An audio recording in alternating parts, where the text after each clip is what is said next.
if you're determined to be in the sailing game, you have to do this race.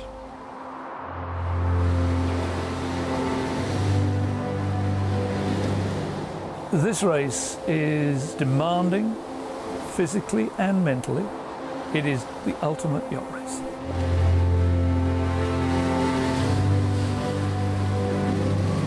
The feeling of being with 11 other people who you love and who you trust your life with, there's just nothing like it.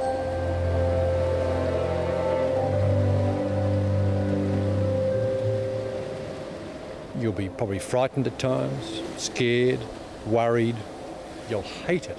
You'll absolutely despise the fact that you're involved. And when you get to the finish, you'll know why, because there's nothing like it.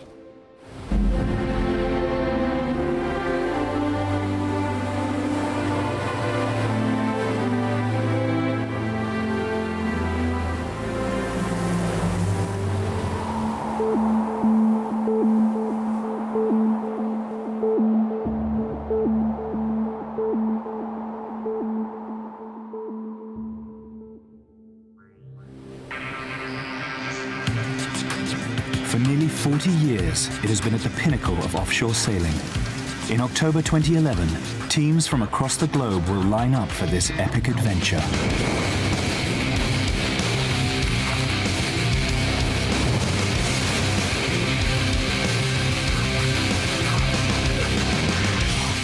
"39,000 miles around the world, across 4 oceans and to every continent on Earth. 11 crew members squeezed onto a state-of-the-art 70-foot racing machine with one single aim: to lap the planet as fast as possible.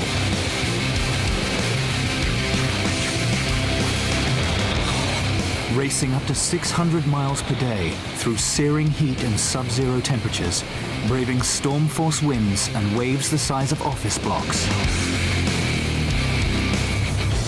Adventurers and athletes in equal measure, with the planet as their racetrack.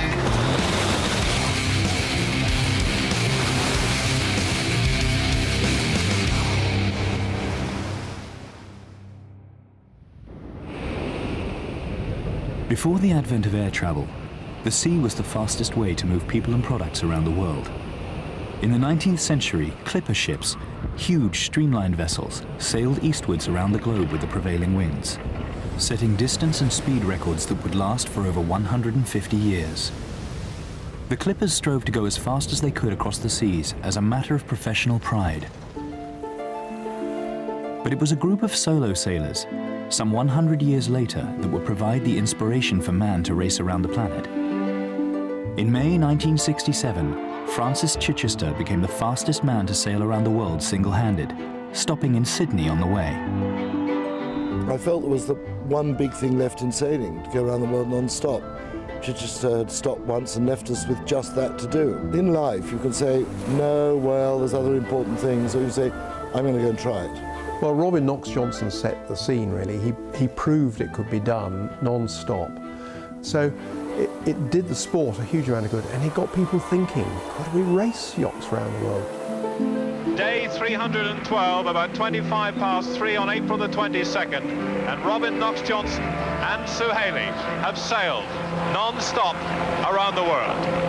The story I've always heard, which may or may not be true, is that it was cooked up in a pub in Portsmouth by the head of Whitbread, a Rear Admiral of the Royal Navy Sailing Association, and they had the idea.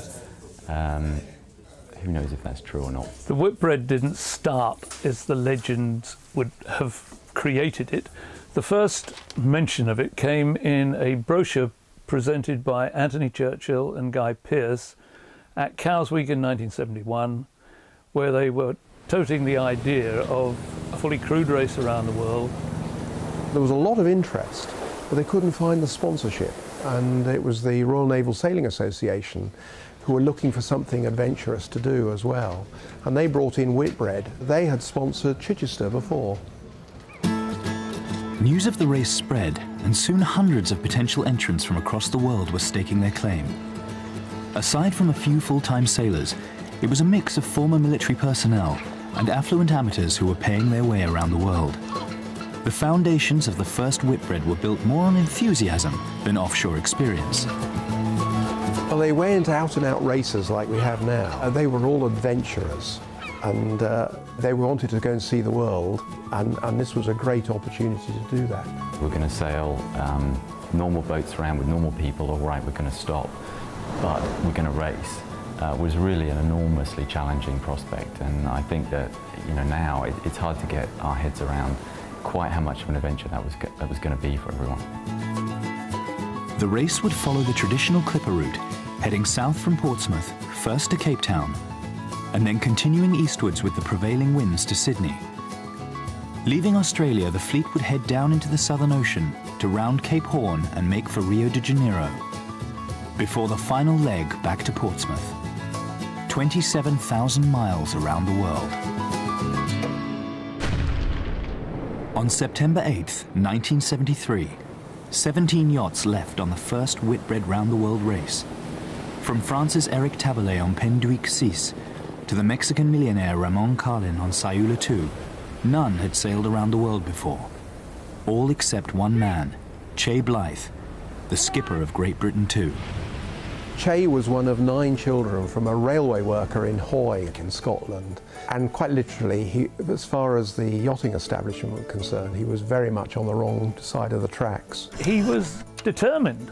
After all, he had rowed across the Atlantic. He had sailed solo round the world against the prevailing winds and currents. And it doesn't come more difficult than that, perhaps. Well, Che Blythe was a sergeant in the paratroop regiment. Very tough individual. Never wanted to be an officer because he knew that the wars were won by the sergeants, not by the men above them. The thing about the first Whitbread was, of course, that we were all sort of shooting in the dark. We weren't all quite sure what we're doing. My first problem was how to get a crew. And so I said, would it be possible to take pirates as crew? I worked on the principle that if I could train, then surely they could train. We went up to Scotland, the cottage I used to own up in the borders, and we spent about 3 weeks there doing some training. One of the things I did up there was to get a young lady professor from Glasgow University to give us some psychometric tests. And the only person who had the key to this was me, so that I could know what sort of chap I was dealing with. And it was quite amusing because on my one, it says something like, not suitable for long-distance sailing. For the crews of that first race, life was very different to the high-tech world of a modern racing yacht. They navigated by sextant, and aside from a weekly call to the race office, they might as well have dropped off the face of the earth. As they headed south into the most isolated waters on the planet, few had any idea what they would face. We were in very heavy seas, full gale 1, and in a very cold area. I mean, we had icebergs and we were slipping along at some serious speed. And suddenly the cry went up, man overboard. They did their planned plot searches of the area. They went back, they found the Dan buoy that had been thrown over immediately. Bernie had gone over the side, but they couldn't find Bernie. It was just a nightmare, really. We searched for 4 hours, but he'd have been dead within 20 minutes with the cold alone. Bernie Hosking was the 3rd fatality on that first Whitbread race.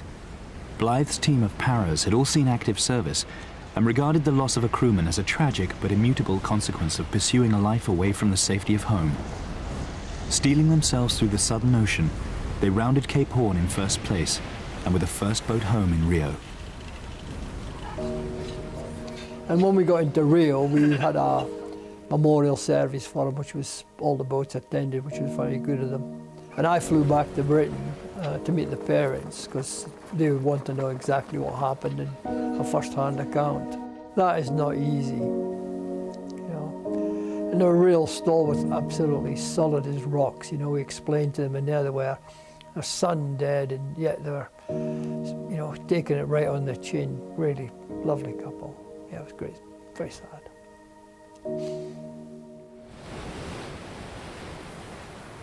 The fleet left Rio on the last leg back to Portsmouth.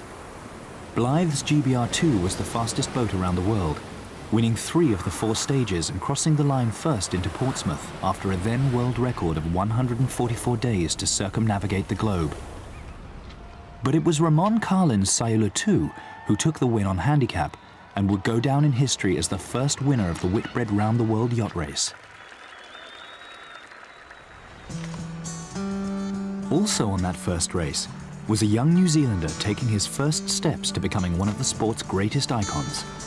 Peter Blake sailed on Burton Cutter, but it was a hand-to-mouth existence for the crew, who as soon as they arrived in port were hard at work refitting the boat. Despite the frustration of sailing with few resources, Blake had a taste for the race. Blake was determined to get round properly, and the second race included Auckland as a stopover. So that really interested Peter, and he went on Heath Condor with Robin Knox-Johnson. We always had a pretty good relationship. I mean, it was a very practical relationship. And Peter, I'd always say, I mean, he wasn't the technical sailor you get in the Olympics. What he had was great leadership qualities, the ability to motivate people, and is a safe bloke to sail with. The second Whitbread race in 1977 saw solo sailing pioneer Robin Knox-Johnston skippering Heath's Condor, a boat built especially for the race and regarded as the favourite. But there was also a little-known Dutch industrialist who people were beginning to talk about. I read the book, Theirs is the Glory, Jay Blythe. And I thought, well, after I read it, why do other people those things? Why don't I do them ever, you know? It was always work, work, work. I made a set of rules, and one of them no shouting. One of them was no swearing. And they were not allowed to complain about the food, those kind of things. But it worked out fine. This person was an unknown. He wasn't really rated very highly by us. We were thinking, oh, Robin Knox-Johnson, all this experience. But they were the first boat into Cape Town, and suddenly we all had to look up and say, blimey.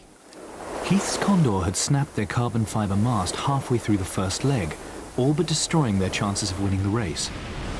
They recovered well to win the second leg into Auckland, but it was only a temporary halt in Flyer's progress. Connie van Rietschoten maintained his overall lead through the rigours of the Southern Ocean and beyond. While some competitors' boats had barely been finished before the start, Flyer had sailed over 10,000 miles in training. Van Rietschoten's style could be authoritarian, but his professionalism changed the race from just a matter of survival at sea to genuine competition. His victory in Portsmouth was emphatic and deserved. The winner of the first Whitbread was an off-the-peg racer cruiser, but Van Rietschoten's victory had shown how important it was to build specifically for the race. Offshore sailing may have once been seen as purely a contest of human endurance, but as the status of the race grew, so too did the need to focus on every aspect of a title-challenging campaign. I was the shore manager for Flyer then, and I followed through with the building, the crew selection, and Connie did exactly the same planning as before. Now, the difference this time was that Peter Blake also did a huge amount of preparation. They knew before it started that there was a big race between the two of them. They knew that was going to happen. The 1981 Whitbread was only ever going to be about 2 men and 2 boats. The Netherlands' Connie van Rietschoten on Flyer and skippering Saramco New Zealand, Peter Blake. The Dutchman took first blood in the leg to South Africa, but Blake fought back from a dismasting to stay in the race. Battle had commenced. From the moment Van Rietschoten and Blake left Cape Town and headed south towards the icebergs and towering waves of the Southern Ocean, it was offshore racing at its fiercest. For the first time, the two skippers were sailing as fast at night as they did in the day. Something had to give. Connie had a heart attack Julian Fuller, our doctor, he'd just completed his training and he wanted to speak to the Ceramco. They were the nearest crew, but not only that, they had a cardiologist on board. He wanted to get advice. Connie said, absolutely no way. He said, if the Ceramco crew know that I've got a problem, they're going to push even harder. I'm not going to let them know that. The first thing that the guys on Ceramco, my boat, were to know if Connie had died was if they had to put him over the side and we saw him float past. He wanted to win.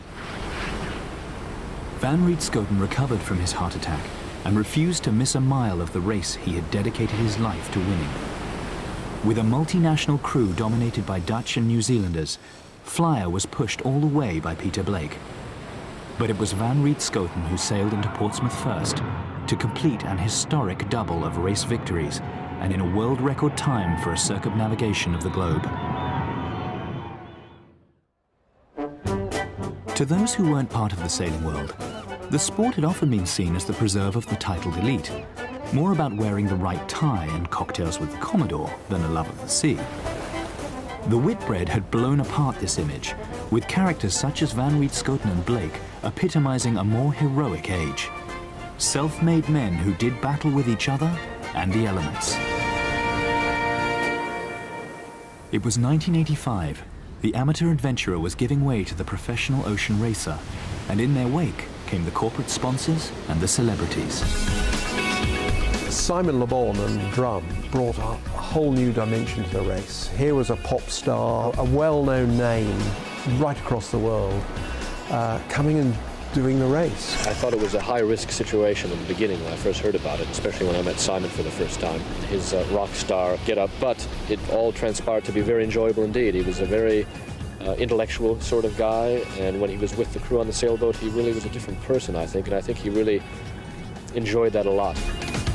While Switzerland's Pierre Fellman was tasting the champagne after winning the first leg of the 1985 race, there were the usual stories of carnage, inevitable when untried designs faced weeks of offshore racing for the first time. And for those who did make it through, they knew worse was to come. We said in Cape Town, we don't think Drum is safe to go in the Southern Ocean. So the crew said, well, we're not going there if not the designer of the boat is coming. So our skipper called up the designer of the boat, who was Ron Holland, and he said, no way I'm going, but I can send my brother. And we said, well, okay, he's sending his brother, then it's probably okay. The round the world race is a very punishing race, and it punishes the equipment pretty much the most, I think. I think that people tend to, people are strong in comparison to the equipment they use. In the early days of the Whitbread, families were waved off at the dock, not to be seen until the fleet returned many months later. Not so Peter Blake. Along with wife Pippa and daughter Sarah Jane, they sailed Lion from New Zealand to Portsmouth for the start, and it was Blake's family that provided the support he needed to take on the stresses of the race. I just went down to the local sailing club one evening. I was down from London, and in walked this tall, blonde, mustachioed, handsome Kiwi, and I'd never met an Antipodean before. And I guess you could say the rest is history, because that was love at first sight, and that was it. The majority of the 300,000 spectators who saw the fleet off from Auckland were firmly in the Blake camp. But as the boats headed back to the Southern Ocean, it was Fellman's UBS who were in front. Rounding the Horn was a rite of passage for sailors in the Clipper era, and a century later it was no less significant. At the Horn we offered Neptune a toast in the traditional way. And after weeks of eating freeze-dried food and total alcoholic abstinence, one glass of this stuff and you're seeing things. Fellman's Swiss team took the win into Uruguay, but it was Duran Duran singer Simon Le Bon who was putting the race on the front pages. We've had big waves, we've had little waves, we've had a lot of wind, we've had no wind, we've had whales, we've had dolphins. This is a fantastic day in my life. Fellman's UBS was to lead the fleet into the finish in Portsmouth, Blake again coming up short in a boat that had sacrificed speed for strength. 4 days later, it was Lionel Pion from France and his crew on board l'Esprit d'équipe who took the overall victory and the trophy from Princess Diana. Offshore sailing was traditionally the preserve of men. Claire Francis had skippered ADC Accutrack in the 1977 race, but with a predominantly male crew. With few exceptions, female participation was at best marginal. But in 1989, one woman pushed for change, putting together the first all-female team in the race. Tracy Edwards had sailed in the last Whitbread as a cook, but this time she was the skipper. It wasn't just a, oh no, you can't do it, don't be so silly. It was quite an aggressive backlash. An all-women crew in an aluminium boat I described rudely as a tinful of tarts. No one of us believed that she would get to finish the first leg, let alone get round the world. Out on the water was extraordinary with all the boats coming out, and of course, you know, the big Navy ship for the start, and Duchess of York on the radio. Hi, Tracy, I just want to tell my girls that they better win. Right, yes, we will, no problem. The build-up was extraordinary. It really wasn't until sort of 2 days out when the land had disappeared and the other boats had disappeared, and there we were on our own, sort of looking around at each other going, blimey. Then we realised we were there and it was real. On his fifth attempt, it seemed Peter Blake had finally got everything right with Steinlager 2. They stormed into Punta del Este in the first leg, while fellow Kiwi Grant Dalton's Fisher and Paykel limped after them with mast damage. The next leg to Fremantle plunged the fleet into the Southern Ocean, where conditions were as rough as anyone had seen, and for the first time since the inaugural race, a life was tragically lost at sea. But it wasn't Steinlager 2 who grabbed the headlines with another leg victory in Fremantle, but Tracy Edwards and her maiden crew with a stunning class win. Bob and I were probably far too chauvinistic about it. We couldn't believe it, and they really showed us. The other phrase that Bob Fisher coined was not just smart tarts, but smart, fast tarts, which we loved. And of course he got into a huge amount of trouble for. If winning the Whitbread was the crowning glory, finishing first into Auckland was a close second for the two Kiwi frontrunners. Neck and neck they chased each other across 3,000 miles of ocean, until within sight of Auckland there was barely a mile between them. It was intense, and it was so important that the Steinlager guys were going to get the first over the line, and obviously so important for Dawes. One of those little cells of intense wind came down, and Fisher and Paykel went into a wild broach, and that gave Blake the opportunity to get the spinnaker down before anything happened and be in full control and be able to sail past them. You didn't know quite, when the racing was that close, who was going to be first, so butterflies in the stomach. Emboldened by a third successive win, Steinlager 2 never looked back. After a formidable crossing of the Southern Ocean, they were first into Punta del Este, first into Fort Lauderdale, and finally, just Southampton lay before them. Pushed every step of the way by a tenacious Grant Dalton on Fisher and Paykel, Steinlager completed the clean sweep as they took the last leg victory. Finally then, on his fifth attempt, Peter Blake had achieved what he had dedicated his whole sailing life to, winning the Whitbread.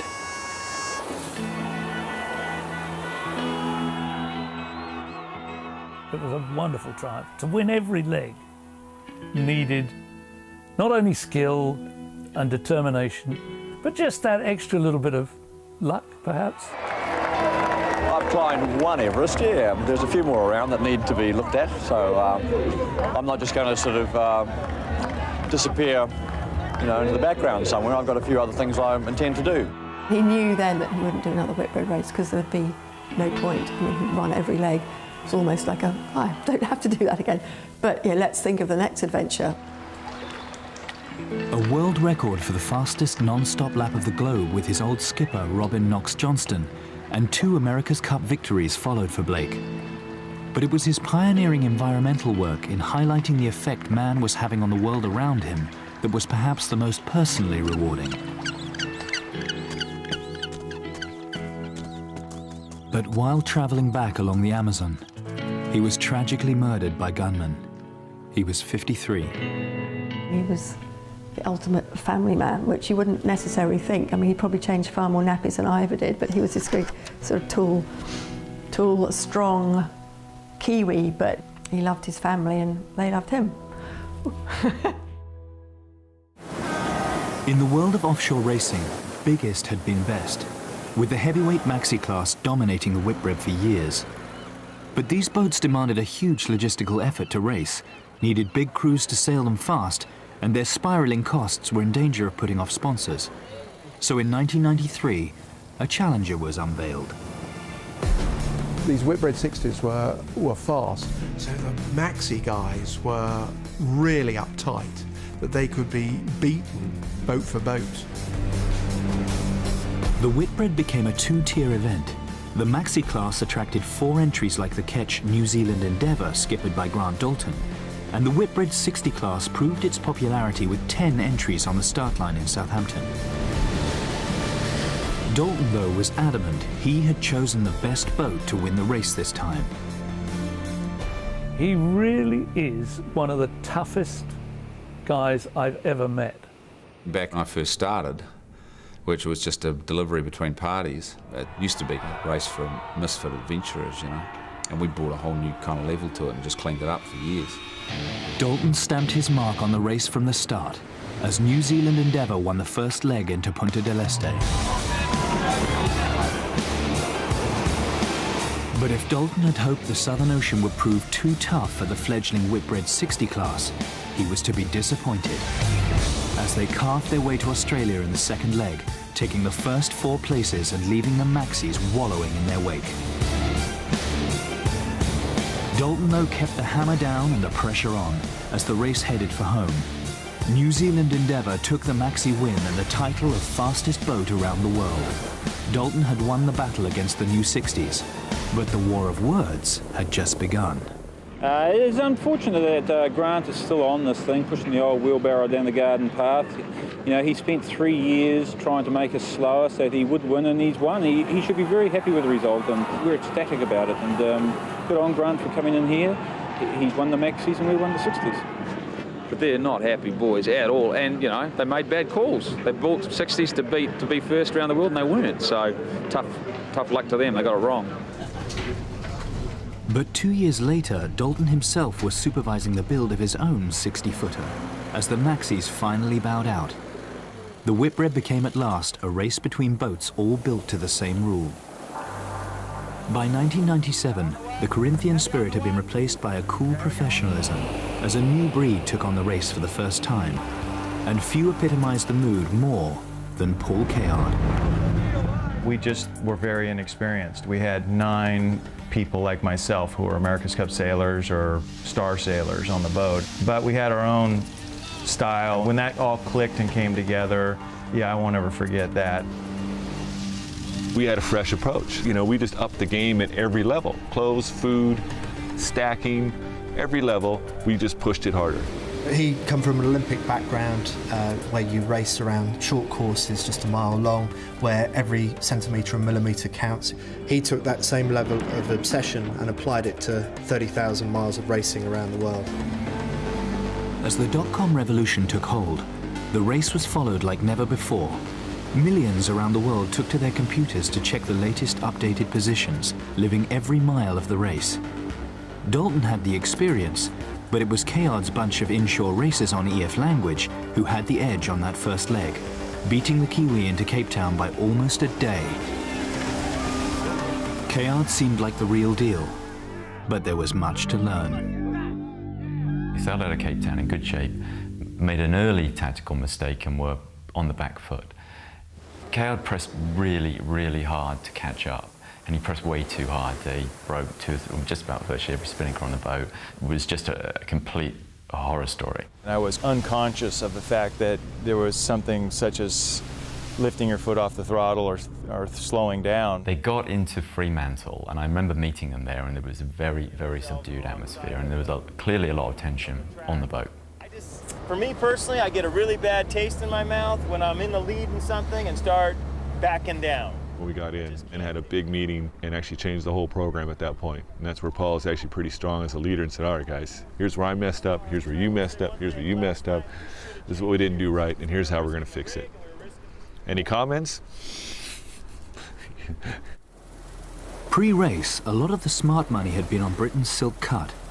Rumoured to be the best-funded campaign, it was led by the mercurial Laurie Smith, sailing in his 4th Whitbread.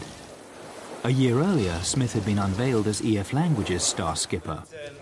It's finalized and Laurie is here, and we are happy that we can work forward instead of backwards as it has felt over the last 2 months. But 3 months later, Smith had jumped ship along with most of his crew and headed back home to front Silk Cut's high-profile entry. With money to spend, it seemed like a dream move. Laurie Smith really had everything at his disposal when he had Silk Cut backing, a smoker with backing from a cigarette company, which we don't see anymore. He had everything going for him, but I don't think he spent it in the right areas. They weren't as well resourced in terms of shore crew, so when they came ashore after each leg, it was the sailors that were having to put the boat back together again, while on some of the other teams, those sailors were off to their hotels and getting much needed rest and recuperation before the next leg, so maybe cutting some corners here and there, and it started to tell, and it ended up with a broken mast.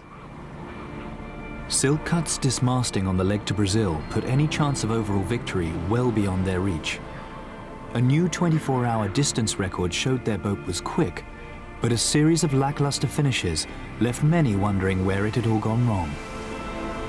As the rest of the fleet ploughed northwards on the long ride back to Southampton, Kayard and EF Language tightened their grip on the race lead.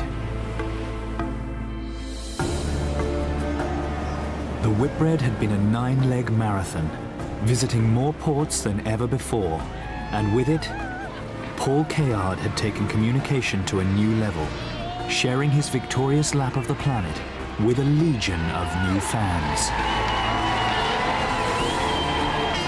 My vision of this race was it was a tough race. I was coming into an environment that I didn't know too well, the offshore sailing, and I thought we would struggle at first, but that in the end we would grind it out.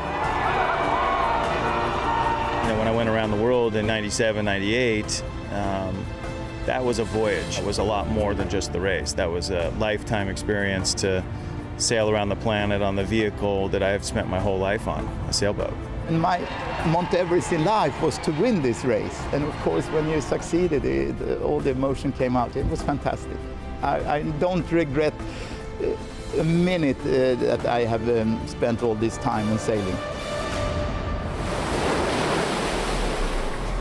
The Southern Ocean, perhaps more than any other area of the world, symbolizes what the Whitbread, or Volvo Ocean Race as it became, is all about. Ice, snow, towering waves, and winds that blow relentlessly and unstoppably around the bottom of the world. Nowhere on the planet is man more isolated from his fellow human beings. Southern Ocean's for only a certain few, I think. It's the most beautiful place in the world.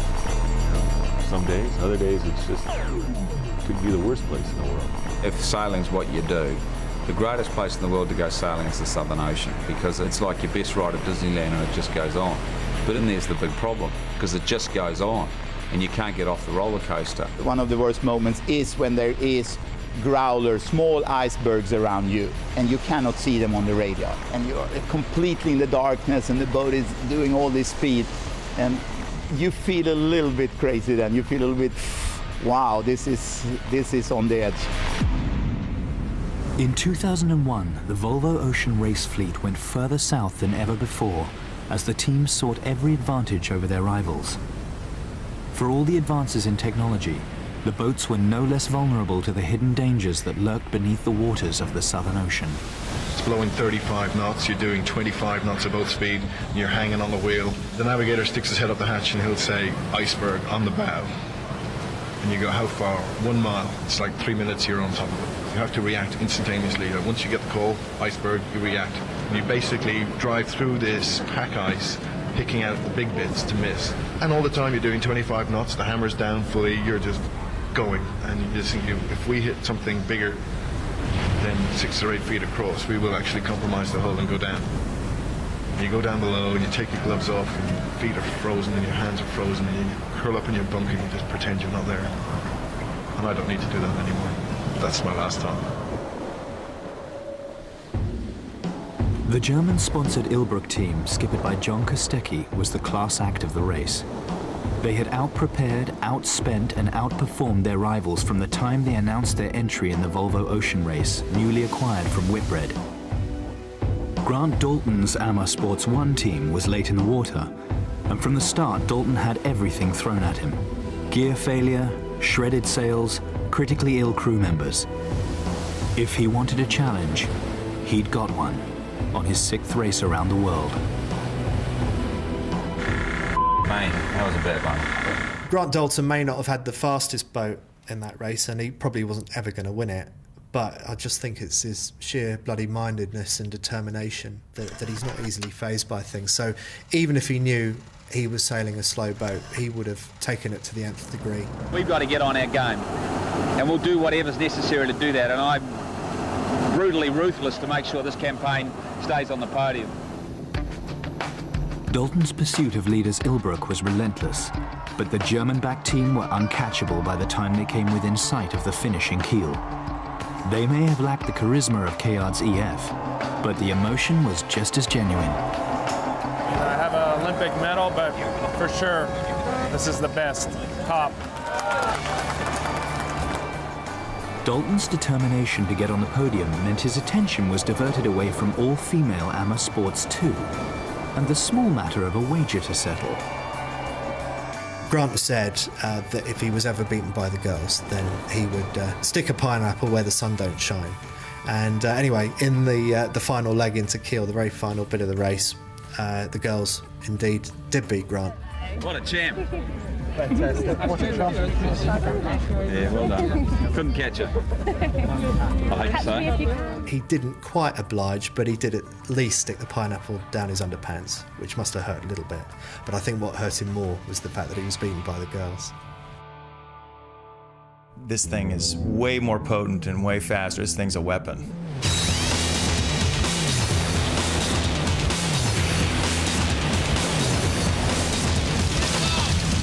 The Volvo 70 was the replacement for the aging 60-footer. It was a revolution in design, a canting or swinging keel, 60% more sail area, but 2 tons lighter with a crew of just 10. New territory for both designers and sailors alike.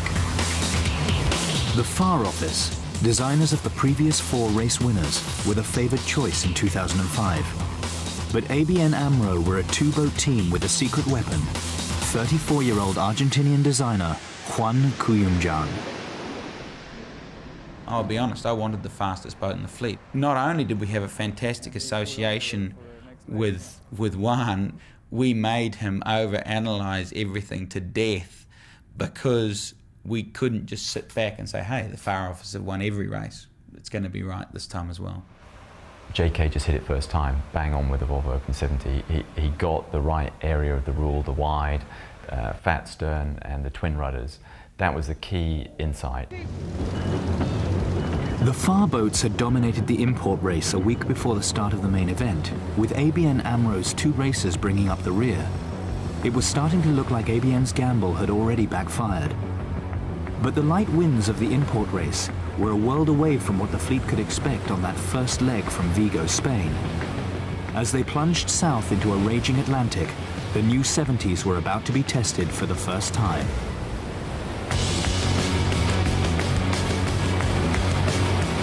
As the crews on the Far boats wrestled to keep their charges together, it was ABN AMRO 1, the broad but bulletproof racer, which was already beginning to run away with the race. The great challenge in that race was knowing how hard to push without breaking the legs off your boat. That wasn't really an issue that they ever had with the VO60. That was just pedal to the metal, drive it as hard as you can. If you do that with the VO70, it will break. When I went down below that first night and saw the water pressure on the top of the keel box, it was just extremely apparent to me that there was no way that boat was going to sail 7,000 miles in that state. So we sailed it as gingerly as we could back towards Portugal, So the first night of the whole race threw everything that this race has had to throw at us. ABN AMRO 1 continued its path to victory in Cape Town. Their domination of the race became a full-scale rout as they won 5 of the first 6 legs. Meanwhile, the FAR office was deep into full-scale crisis management as leg after leg teams retired with technical issues, often down to the hydraulics associated with the new canting keels. ABN's progress had been serene by comparison, and a triumphant homecoming in Europe was just a transatlantic crossing away. I think a lot of people assume that it's the sort of remoteness of the Southern Ocean which is where all the problems occur in races. In fact, very often it's the North Atlantic where you experience the most problems, and as we saw in the worst possible way in the 2005-6 race. The stage from New York to Portsmouth was as hard a leg as any the fleet had sailed so far. Freezing temperatures and winds building to over 50 knots. At 2 in the morning on May 18th, ABN AMRO 2, sister ship to the race leader, experienced a sudden jump in wind speeds. As the boat buried itself into a wave, 32-year-old Hans Horowitz was swept from the deck. The most sickening feeling you can ever have as an offshore sailor, to know one of your teammates is in the sea. As the crew on ABN 2 began a desperate search for Horowitz, the rest of the Volvo fleet was deep in the same low-pressure system. On May 18th and May 19th, the wind came up. It was blowing 35 to 40, which isn't more wind really than we saw at Cape Horn, but the Atlantic waves are very, very steep. And the amount of water that was coming over the deck and sloshing people around and knocking them down. And normally we would take the spinnaker down at night just to be safe, but at one point on May 19th, we took the spinnaker down in the middle of the day. Put the jib up. It was just that rough. So yeah, I've been scared. After searching for 40 minutes, the crew of ABN 2 located Horowitz, unconscious, in the water. Amazingly, they did recover him, but when they got him on board, they were unable to resuscitate him.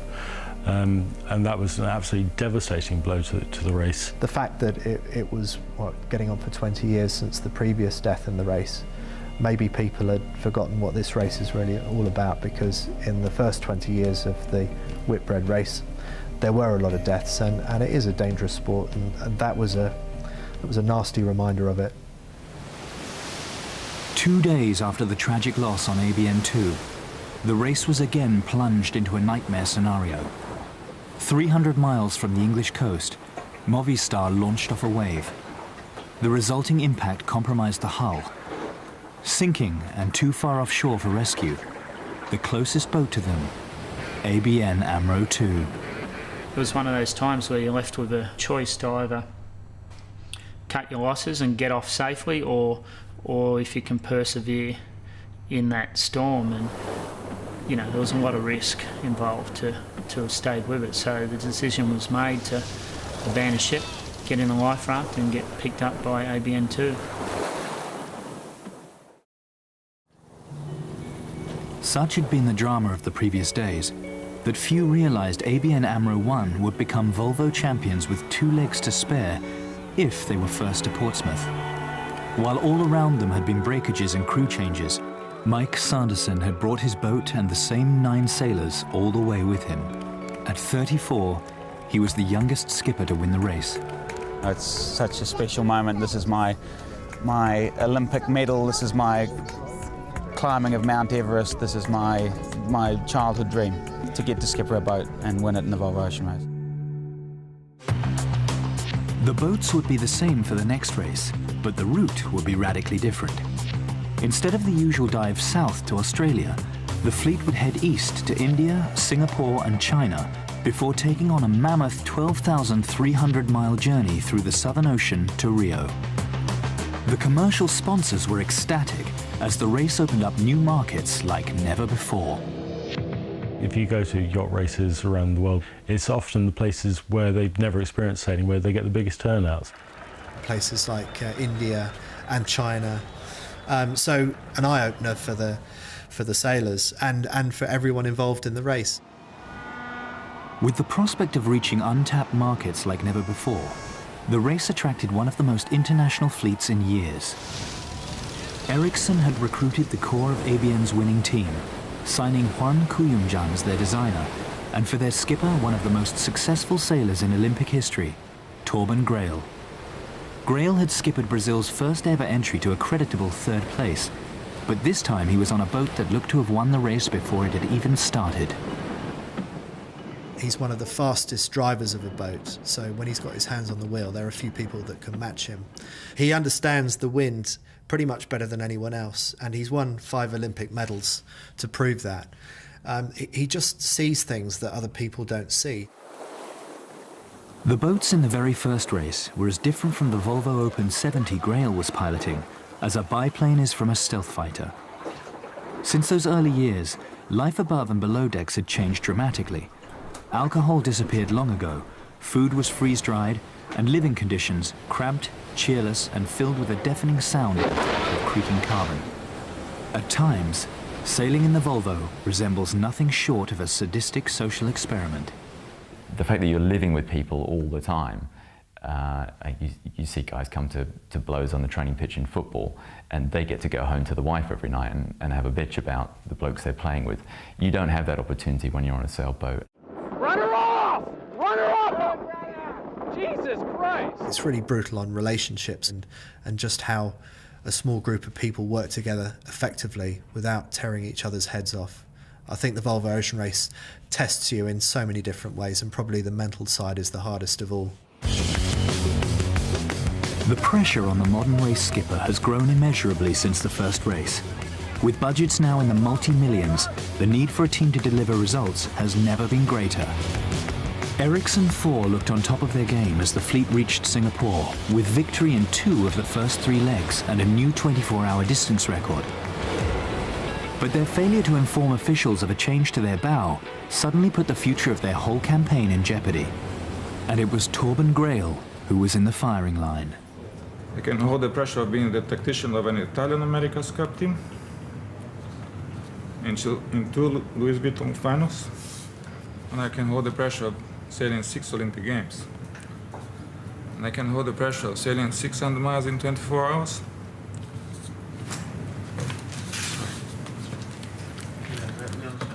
But I cannot hold the pressure of this.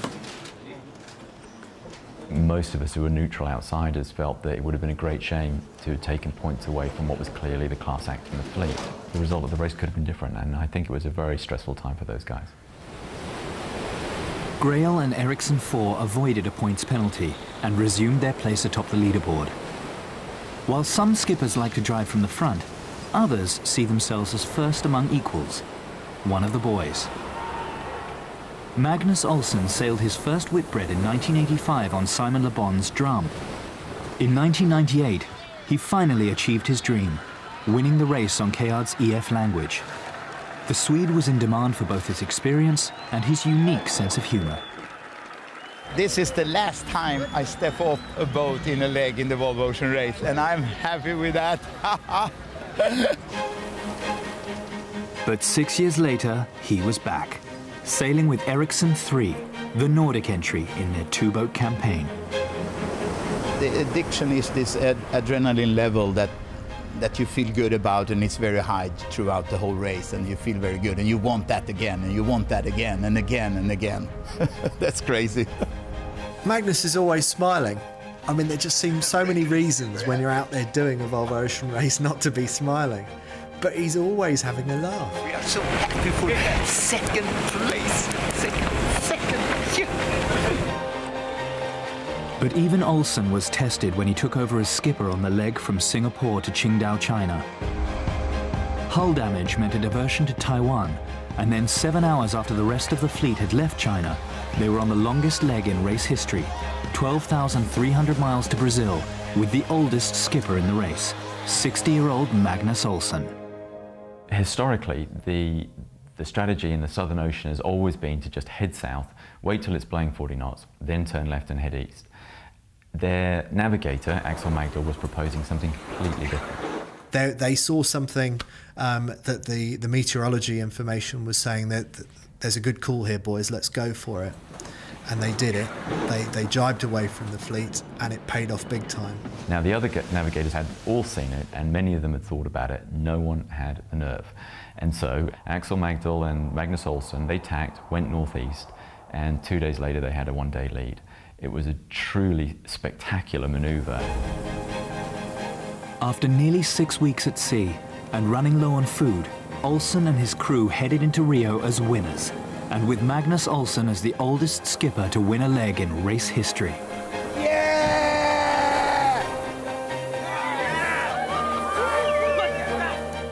To come in as winner on the longest leg at the most heroic possible fashion, really, with a huge lead, was just amazing. And some people would have responded to that in quite a calm way.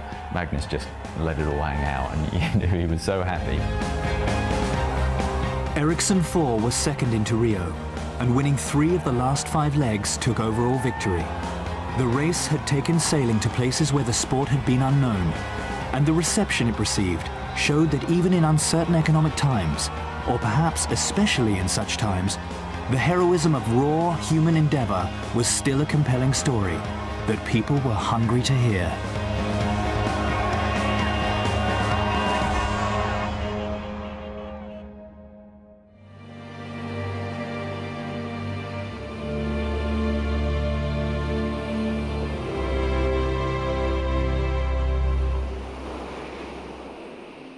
Since that first Whitbread race in 1973, much may have changed. The adventurer has given way to the athlete. Technology has made it a war of speed, not just survival. And every mile sailed can be shared with millions around the world. But one thing above all others has remained constant. It's like a drug. This race becomes something you can't live without. It's extraordinary.